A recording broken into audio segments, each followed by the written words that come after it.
Terkait politik luar negeri dan ketahanan nasional, ada benang merah yang bisa ditarik dari visi kedua kandidat presiden, Prabowo Subianto dan Joko Widodo. Indonesia harus menjadi negara yang disegani dan dihormati. Hanya saja keduanya melihat cara yang berbeda untuk mewujudkannya. Capres nomor urut 1 Prabowo Subianto menilai faktor ekonomi menjadi kunci ketahanan nasional. Menurut Prabowo, rakyat harus hidup makmur agar Indonesia menjadi negara yang dihormati. Untuk mewujudkannya, ada sejumlah permasalahan yang harus diselesaikan untuk menuju kemakmuran itu, termasuk soal ketahanan negara. Kebocoran menjadi kata yang sering kali dilontarkan Prabowo. Banyak kekayaan nasional yang terbang ke luar negeri termasuk dari sektor pertambangan, sengketa wilayah dengan negara-negara tetangga yang belum selesai, dan kemiskinan di dalam negeri juga menjadi ancaman untuk mewujudkan Indonesia yang disegani.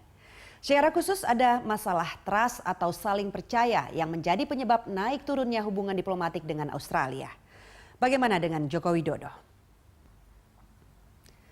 Jokowi menginginkan Indonesia menjadi poros maritim dunia. Selain karena wilayah Indonesia yang lebih maritim daripada agraris, posisi strategis Indonesia juga berada di tengah kekuatan dunia yang saat ini sedang terbangun. Ada 4 prioritas yang akan dijalankan oleh Joko Widodo dalam hal ketahanan nasional.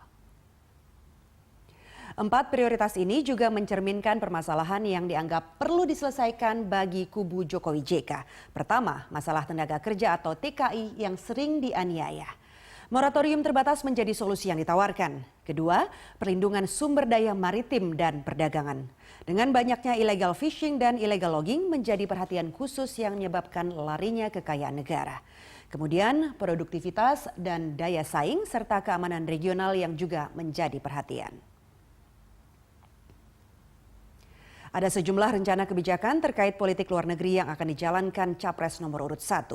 Prabowo Subianto yang memilih menjalankan Good Neighbor Policy atau ingin menjadikan Indonesia sebagai negara tetangga yang baik dan menjaga persahabatan dengan negara lain selama tidak menyangkut keutuhan dan kedaulatan NKRI.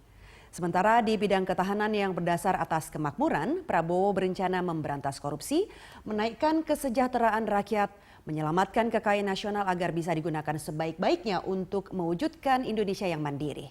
Bagaimana dengan Joko Widodo? Di bidang politik luar negeri, secara khusus Jokowi JK mendukung kemerdekaan Palestina dan mendorong agar negara itu menjadi anggota PBB. Di dalam negeri, Jokowi akan meningkatkan kesejahteraan prajurit dan keluarga. Modernisasi alutsista dan kepemilikan pesawat tanpa awak atau drone menjadi pilihan strategis Jokowi untuk mengawasi dan menjaga wilayah. Selain itu, industri pertahanan juga akan ditingkatkan.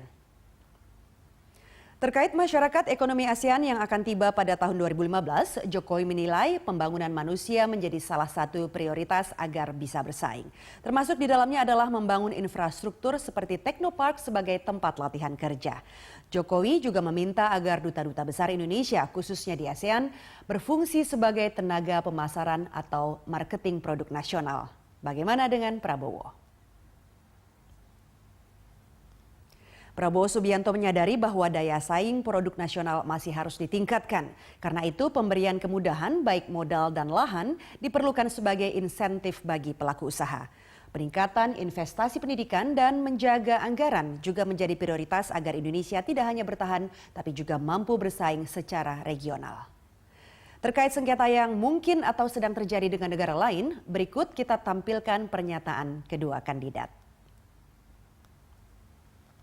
Kedua kandidat punya cara yang berbeda untuk mewujudkan Indonesia yang bermartabat. Bayangkan, bila perbedaan cara dari kedua kandidat capres itu dipadukan, tentu akan menjadi satu kekuatan nasional yang real, yang benar-benar mampu mewujudkan Indonesia yang disegani. Pemirsa, informasi ini sekaligus menutup jumpa kita di Let's Vote kali ini. Cermati pilihan Anda, jangan asal-asalan. Karena pilihan Anda menentukan nasib bangsa. Saya Rika Amru, Let's Vote, jangan golput.